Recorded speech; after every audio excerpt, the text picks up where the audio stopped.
Hey everyone, welcome back to the GRE How To Series, where together we make studying for the GRE a lot more tolerable. Today we're going to go over how best to structure your time in order to get ready for the GRE. Stay tuned.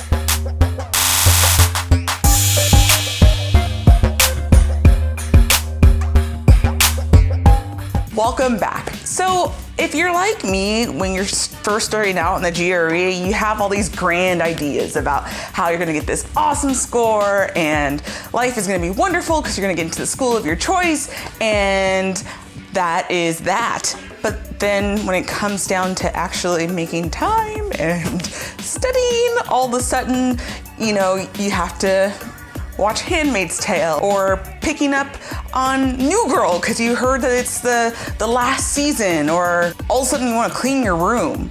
I seriously organized my bathroom with like awesome precision in lieu of studying. In order to be successful, we're going to have to buckle down and find a way to get this studying done. What I found is that one of the most important things in this GRE journey is to actually establish structure. So today I just want to talk through a couple ideas to help you find your structure and figure out what's going to work for you to get what you need to be able to rock that test. Because like I said before, we're all taking this test to get to something bigger than ourselves. And it's gonna be a very small but important hurdle to jump through in order for us to get to our destiny.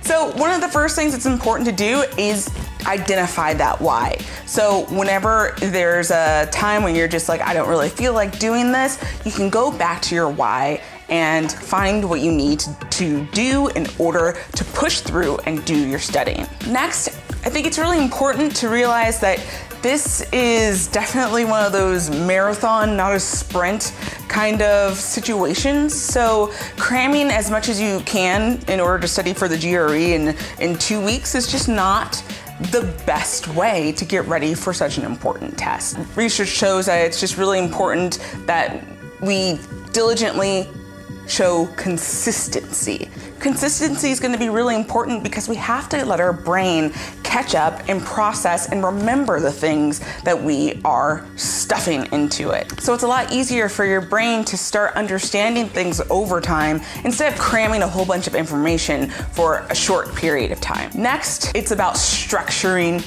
your time. From now until test day, you want to figure out how many hours is it realistic for you to put into this. I saw something that said that for you to get the top score, your most ideal score, you want to try to figure out how you're going to have 100 hours of studying time. 100 hours! I know. And that doesn't mean 100 hours within a span of a week. It doesn't work that way. It's 100 hours over a period of time. What can that look like for you? Now, if you're like me, I don't like sitting still and I get really distracted pretty easily.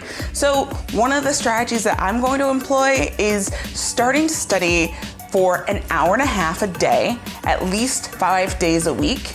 But instead of doing an hour and a half just heads down, I'm gonna schedule it into 30-minute spurts. So I'll study for 30 minutes and then I'll go on Netflix, and then I'll study for another 30 minutes and then I'll work on something else. And I'll study for 30 minutes and then I'll go work out.